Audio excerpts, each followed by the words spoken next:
여러분 안녕히 주무셨습니까? 참 좋은 아침입니다. 우리 2014년 8월 28일 목요일 말씀으로 드리는 오늘의 번제 함께 합니다. 계시록 1장 4절부터 8절 말씀을 같이 읽습니다. 시작. 요한은 아시아에 있는 7교회에 편지하노니 이제도 계시고 전에도 계셨고 장차 오실 이시며 그의 보좌 앞에 있는 7영과 또 충성된 증인으로 죽은 자들 가운데서 먼저 나시고 땅의 임금들의 머리가 되신 예수 그리스도로 말미암아 은혜와 평강이 너희에게 있기를 원하노라. 우리를 사랑하사 그의 피로 우리 죄에서 우리를 해방하시고 그의 아버지 하나님을 위하여 우리를 나라와 제사장으로 삼으신 그에게 영광과 능력이 세세토록 있기를 원하노라. 아멘. 볼지어다 그가 구름을 타고 오시리라. 각 사람의 눈이 그를 보겠고 그를 찌른 자들도 볼 것이요 땅에 있는 모든 족속이 그로 말미암아 애곡하리니 그리 그러하리라. 아멘. 주 하나님이 이르시되 나는 알파와 오메가라. 이제도 있고 전에도 있었고 장차 올 자요 전능한 자라 하시더라. 오늘 우리가 함께 읽은 말씀 중심으로 십자가를 통해 보는 계시록 윤곽이라는 제목의 하나님 말씀 증거합니다.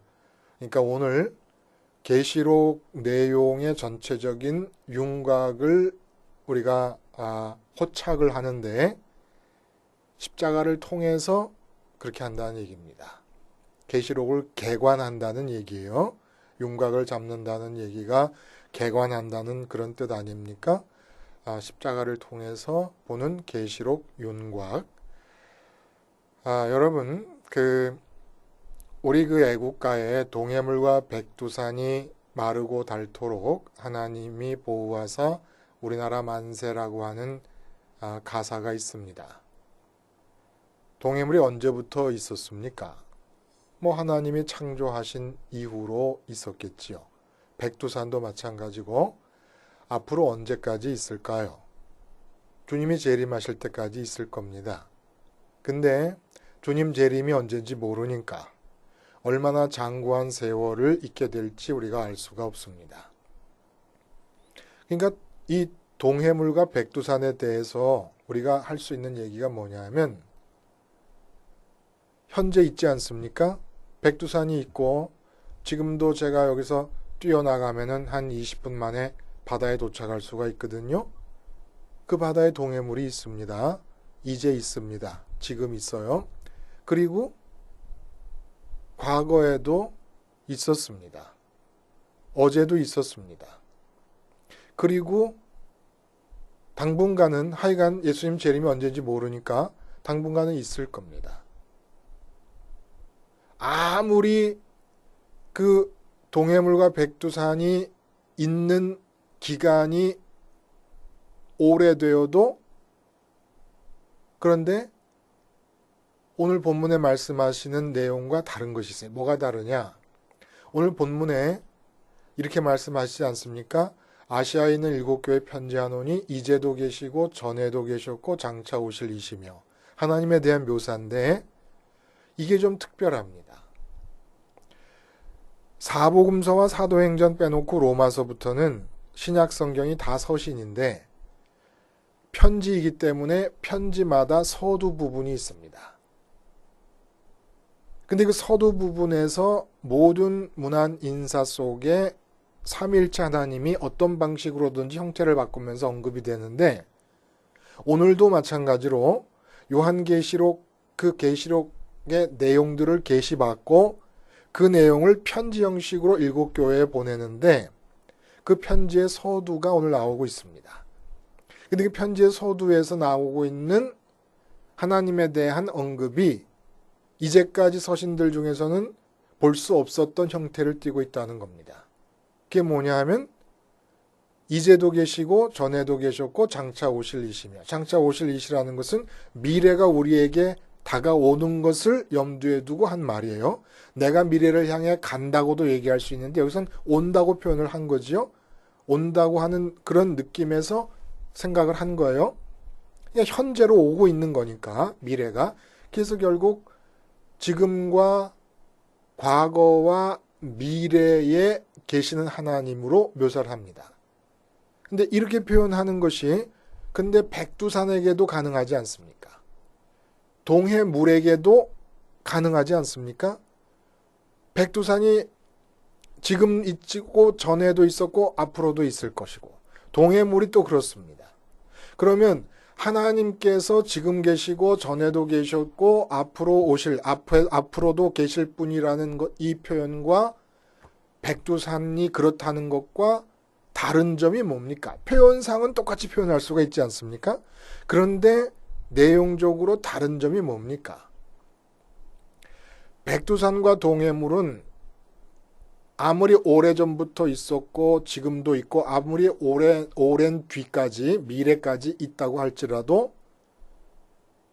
그 수치가 천문학적인 수치가 될지라도 10,000년, 20,000년 뒤에 주님께서 오시는 바람에 하여간 존속하는 이 기간이 천문학적인 숫자가 될지라도 결국은 억년이 돼도 시간의 흐름 속에 있는 겁니다. 시간의 흐름 속에 있다는 것은 동시에 공간 속에 있다는 얘기가 됩니다. 근데 주님께서 백두산과 똑같이 표현될 수 있지만 하나님께서 계시는 그 계심의 내용은 완전히 다른 것은 하나님께서 지금도 계시고 전에도 계시고 앞으로도 계실 것이라는 이 이야기는 시간의 흐름 밖에 계신다는 뜻을 말한다는 겁니다. 그러니까 완전히 다른 것이지요. 시간을 타지 않으신, 세월을 타지 않는 분이십니다.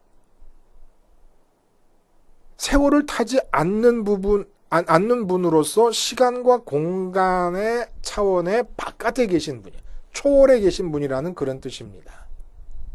그러면 지금 왜 이렇게 이제까지의 로마서부터 쭉 계속되는 서신 속에서는 볼 수 없는 문안인사, 그나마 요한 사도가 쓴 요한 1, 2, 3서에서도 하나님을 이렇게 쓰진 않습니다. 근데 요한 계시록의 내용을 편지라는 형식으로 담아서 7교회에 보낼 때 왜 하나님을 이렇게 소개를 했을까요? 이게 의도가 있지 않겠습니까? 요한 사도 계시에 대한 내용이 나올 때는 요한 사도의 의도가 들어있는 건 아닐 것이에요. 그러나 그 내용을 자기가 받고 이해하고 교회에 필요해서 절대적으로 필요하다고 생각해서 그거를 또 주님의 명령이 그런 것이고 그걸 보낼 때는 계시록의 내용과 교회가 어떤 식으로 매치된다는 걸 본인이 의식하고 있었기 때문에 하나님을 이렇게 소개하고 있는 겁니다. 물론 계시록 속에 그 내용 속에서도 이렇게 언급이 되고 있지만 공감을 하는 거죠. 왜 하나님이 이렇게 표현되어야 될 것인가? 바로 이 점에서 요한계시록의 개관의 가능성이 나오는 거예요. 어떤 윤곽 안에 내용들이 지금 포함되어 있구나 하는 것이. 시간과 공간을 초월해 계신 백두산도 우리가 좀 의인화해서 얘기하면 백두산도 지금도 계시고 전에도 계셨고 앞으로도 계실 겁니다. 하나님도 지금도 계시고 전에도 계시고 앞으로도 계실 겁니다. 계시긴 계시는데 백두산은 시간과 공간 안에 계시고 하나님은 시간과 공간 바깥에 계시는 겁니다. 이 이야기를 하는 이유는 요한계시록을 받아가지고 계시의 내용을 받아가지고 지금 어디로 보냅니까? 교회로 보냅니다. 교회로 보낸다는 것은 교회가 이 내용을 필요로 하는 단체라는 얘기예요. 교회가 이 내용을 필요로 하는 사람들이라는 겁니다. 그러니까 요한계시록의 내용을 우리가 숲을 보지 못하고 나무를 찾아 들어가는 오류를 범하지 않으려면 교회가 무엇인가를 다시 상기할 필요가 있다는 거예요. 왜냐하면 그 교회에 필요해서 주신 말씀이니까. 그러므로 교회가 어떠한 존재냐라고 하는 걸 우리가 이해하면은 요한계시록의 개관이 서서히 드러나기 시작합니다. 요한계시록의 윤곽이 드러나기 시작합니다. 그리고 왜 하나님을 소개할 때 이렇게 시간을 초월하신 분, 시간과 공간을 초월하신 분으로 소개를 하고 있는 것일까? 이 이유가 드러난다는 거예요. 그 이유가 바로 요한계시록의 윤곽과 맞물려 있는 것이고. 그럼 교회가 뭡니까? 교회. 그러면 교회 아닌 사람들이 아닌 사람들과 비교할 때 어떤 특징이 있습니까? 그러면 교회의 아이덴티티가 드러날 거 아니에요? 비교하면 교회에 속하지 않은 사람들과, 자, 교회에 속한 사람과 교회에 속하지 않은 사람들과의 차이는, 그 차이를, 다른 점을 알려면 같은 점이 있어야 돼요. 같은 점이 있을 때 다른 점이 의미가 있는 것이죠. 그러면 같은 점이 뭡니까? 교회에 속한 사람과 교회에 속하지 않은 사람의 같은 점이 뭐예요? 시간과 공간 안에서 산다는 얘기입니다. 그게 같은 거예요. 시간과 공간 안에서 육체를 입고 살면서 육체의 오감각으로 시간과 공간 안에서 벌어지는 일들에 대해서 반응하면서 살아가는 거. 이게 바로 같은 것이에요. 그럼 다른 점은 뭡니까? 반응의 방법이 다른 거예요. 시간과 공간 안에서 살아갈 때 시간과 공간 안에서 오감각으로 주어지는 대상들에 대해서 반응하는 형식이 다른 겁니다. 크게 말해서 어떻게 다른 겁니까? 교회에 속하지 않은 사람들은 육체의 오감각을 통해서 시간과 공간 안에서 일어나는 일들, 만나는 사람들, 이런 모든 사건들에 대해서 육체를 통해 접수가 되면 자기 마음으로 즉각적으로 반응을 합니다. 자기 마음으로부터 나라는 의식을 갖고 있는 인격이 직접적으로 반응을 합니다. 직접적으로 반응한다는 것은 육체를 통해 만나는 상황에 대해서 이렇다 저렇다 스스로 판단하고 이건 개선돼야 될 것이다, 이건 보존돼야 될 것이다, 이런 판단을 통해서 반응을 해나가면서 산다는 겁니다. 그럼 교회는 어떤 사람들의 모임입니까? 시간과 공간 안에 있는 건 똑같지만은 오감각으로 시간과 공간 안에서 일어나는 여러 가지 일들과 사람들을 느끼고 만나고 접촉하게 되는 것도 같지만 그 일에 대해 반응하는 것이 다르다는 거예요. 어떻게 반응합니까? 제일 먼저 기억하는 것은 이 시간과 공간 안에서 일어나는 모든 사건 중에서 최우선적으로 마음이 기억해야 될 사건을 예수님께서 십자가에서 죽으신 사건으로 기억을 하는 자들이 교회에 모인 자들입니다. 내가 죽게 된 일보다, 예를 들어 사도 바울이 재판정에 있습니다. 그럼 자기가 죽게 되거나 살게 되거나 하는 생사 여탈의 문제가 결정되는 그 순간인데도 거기서 예수님을 증거합니다. 예수님의 사건이 내 생사보다 더 앞서서 기억되어야 될 사건이라는 것을 고백하는 자들이고 먼저 기억하는 자들이 바로 교인들이라는 거예요. 그럼 이들이 십자가를 기억함으로써 어떤 일이 일어납니까? 십자가를 기억한다는 것은 그냥 그 사건을 역사적인 사실로 인정하거나 기억한다는 뜻이 아니에요. 그 십자가 사건이 바로 주님이 죽은 거지만 내가 죽은 거라고 고백하는 겁니다. 죽는다는 게 뭡니까, 여러분? 시간과 공간을 마음이 빠져나간다는 걸 뜻하는 거예요. 그 시간과 공간을 빠져나가면 어디로 가는 겁니까? 불교에서 말하는 대로 허허로운 공의 세계로 마음이 빠져들어가는 겁니까? 그렇지 않지요. 죽으시고 부활하신 주님, 죽으심으로써 시간과 공간을 빠져나가시고 다시 부활하셨습니다. 부활하셔서 어디로 가셨습니까? 승천하셨습니다. 하늘로 가셨어요. 그 하늘은 시간과 공간의 세계 바깥에 있는 차원의 세계입니다. 그걸 오늘은 7영이 보좌 앞에 있다는 1절의 4절의 말씀처럼 영의 세계라는 거예요. 근데 우리 마음이 주님의 십자가를 제일 먼저 기억한다는 것은, 왜냐하면 이 시간과 공간 속에서 일어난 사건 중에 주님이 나 때문에 죽으셨다는 사건보다 더 급박하게 내가 기억해야 될 사건은 없으니까 그 사건을 기억하게 됨으로써 주님 따라서 시간과 공간을 빠져나가서 시간과 공간의 세계 바깥에 초월해 계시는 하나님께로 마음이 가는 겁니다. 그렇게 마음이 간 자들은 그럼 이 땅을 어떻게 살아갑니까? 7영을 통해서 하나님께서 갖고 계신 생각을 받아서 이 땅에서 육체로 움직여 살아가는 겁니다. 이게 바로 교회예요. 이 교회에 요한계시록을 주고 있는 겁니다. 그러니까 이 교회의 이러한 내용과 요한계시록과 모종의 관계가 지금 있는 거예요. 자, 그럼 어떤 관계인가를 알면 요한계시록의 내용이 그 요한계시록 전체 내용을 떠받치고 있고 가능하게 했던 의도가 드러나는 거예요. 하나님의 의도가. 하나님께서 그리스도를 통하여 내용을 그리스도를 통해서 천사들을 통해서 그리고 요한에게 전해서 교회에게 주는 이런 몇 다리를 거쳐서 교회에게 주시는 그 하나님의 계시록을 주시는 의도가 드러난다는 겁니다. 자,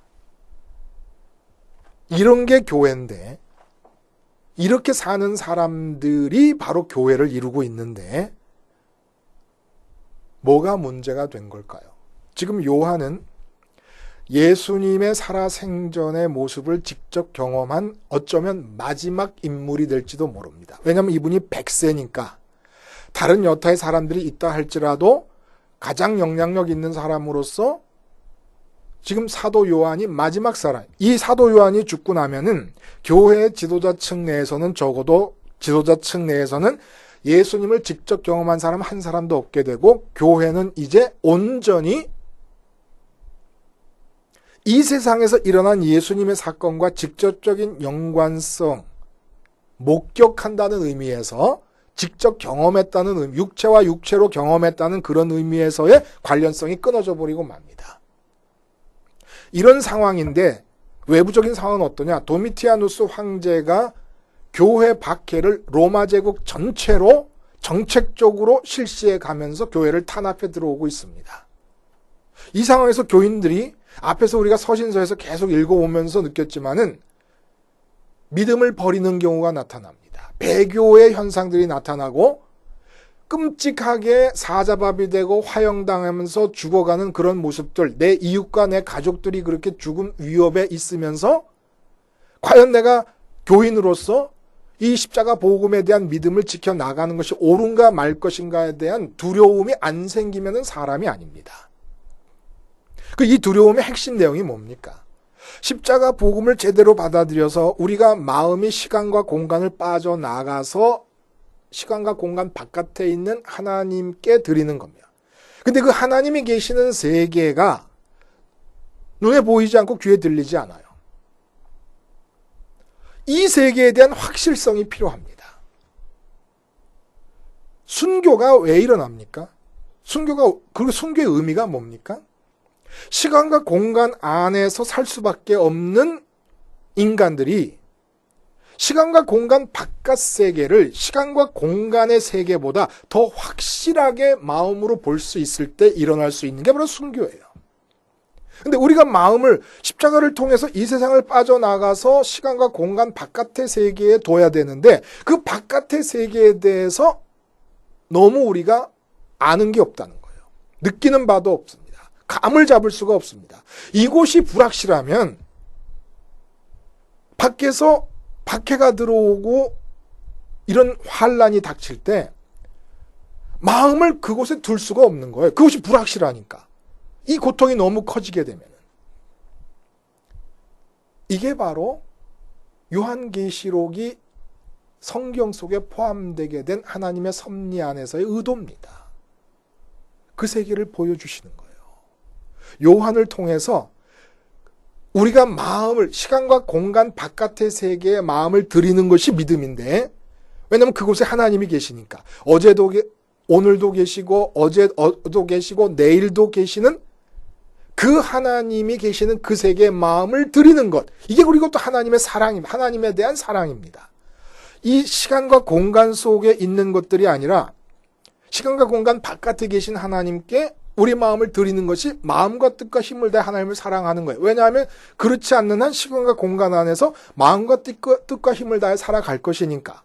근데 마음을 그쪽으로 들여버리면 뜻과 힘도 따라 올라가는 것이죠.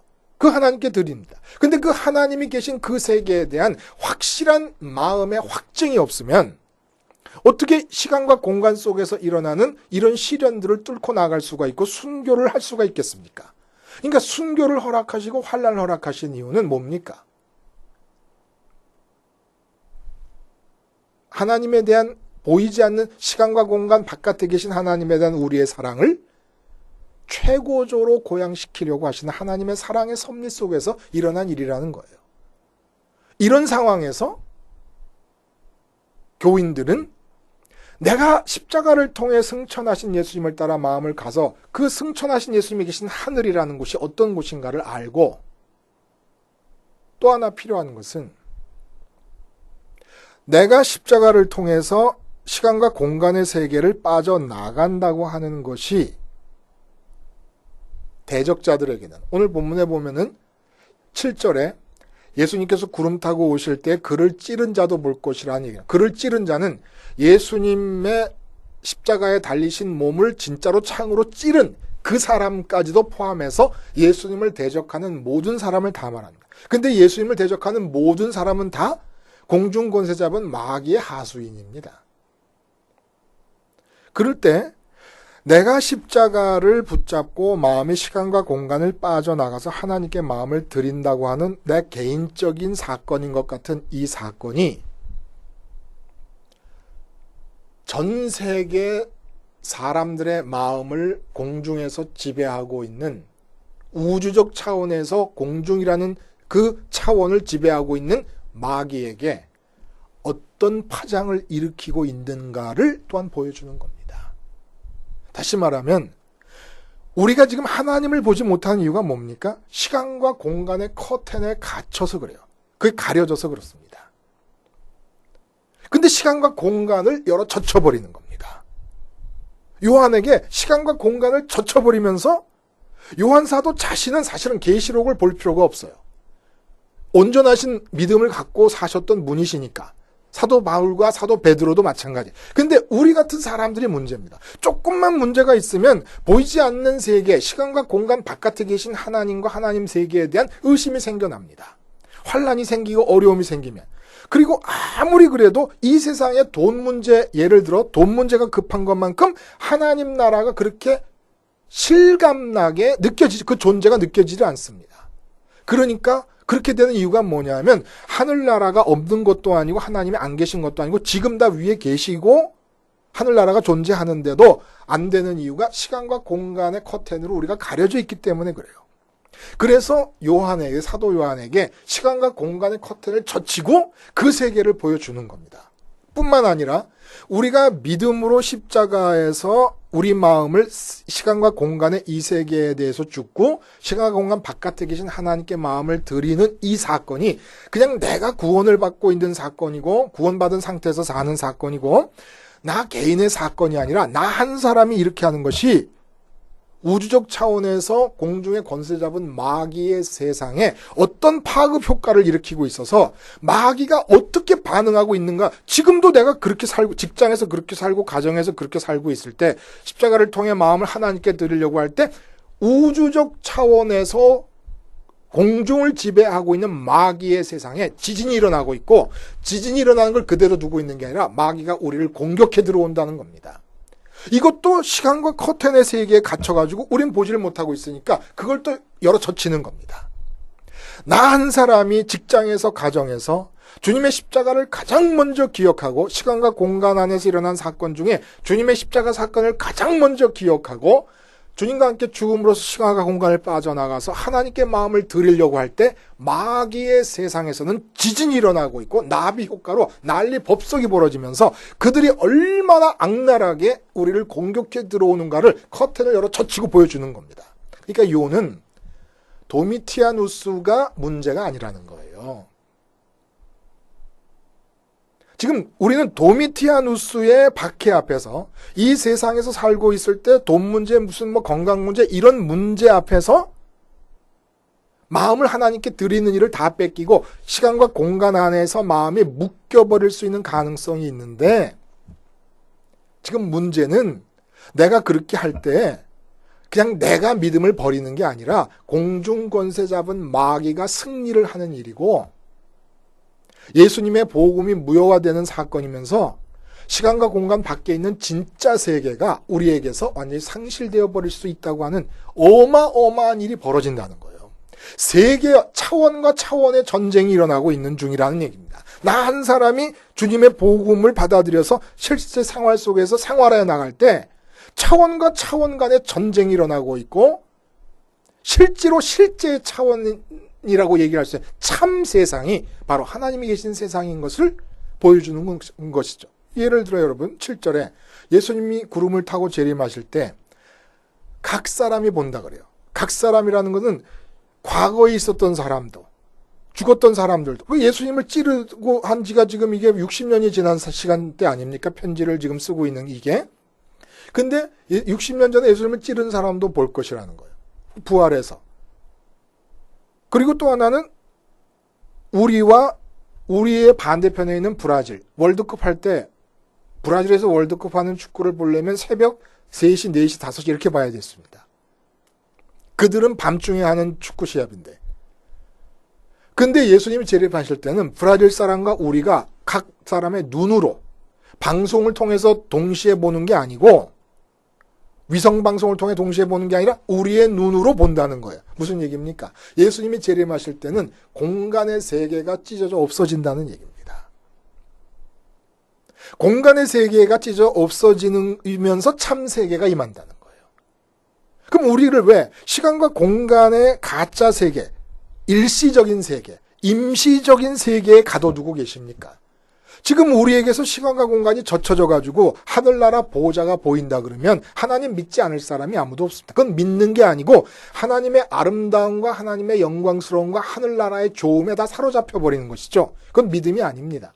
근데 지금 이렇게 가려져 있습니다. 시간과 공간이 가려져 있어요. 가려져 있는 가운데 인격적으로 하나님께 마음을 드리는 이게 믿음이니까 그래서 구원이 의미가 있는 겁니다.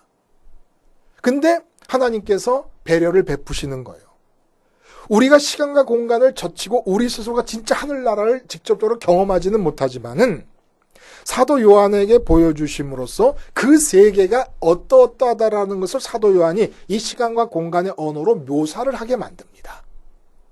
없는 것을 만든 게 아니라 진짜 시간과 공간 바깥의 진짜 세계를 성령님을 통해서 경험하게 하시고 그리고 경험한 그것을 이 시간과 공간의 세계의 언어로 표현하게 하십니다. 그러니까 표현들이 이제 우리가 앞으로 계속 보게 되겠지만은 이상한 표현들이 많이 나오는 거예요. 그 세계를 시간과 공간의 세계의 논리로 일목요연하게 표현하기가 쉽지가 않은 겁니다. 그런 언어가 나오는 거죠. 자, 오늘 본문의 요지가 뭡니까? 십자가를 생활화하는 자들이 교회입니다. 근데 십자가를 생활화한다는 것은 직장에서 마음을 시간과 공간 바깥에 있는 하나님께 둔다는 겁니다. 근데 그러기 위해서 우리에게 제약이 작용합니다. 눈앞에 펼쳐지는 일이 너무나 강렬합니다. 만져지는 일들이 너무나 강렬합니다. 그러니까 보이지 않는 세계에 마음을 먼저 둔다는 것이 쉽지가 않습니다. 그래서 요한계시록이 등장을 하는 겁니다. 시간과 공간의 커튼을 젖혀주고 요한 사도에게 그 세계를 보여줘서 그 세계의 리얼리티, 참됨을, 실제함을 우리에게 각인시켜 줌으로써 이 시간과 공간 안에서 일어나는 모든 환란을 뛰어넘어서 모든 감각적인 강렬함을 뛰어넘어서 보이지도 않고 들리지도 않고 만져지도 않는 그 세계에 우리가 마음을 둘 수 있도록 해주시기 위해서 계시록을 주셨으니까 하신 말씀이 읽는 자와 듣는 자와 지키는 자가 복이 있다고 하신 것이지요. 기도하겠습니다. 하나님 아버지, 십자가를 통하여 늘 우리 마음속에 시간과 공간의 커튼을 젖혀놓고 하늘의 빛을 쐬면서 살아가는 사람들이 되게 해 주시옵소서. 예수님의 이름으로 기도하옵나이다. 아멘.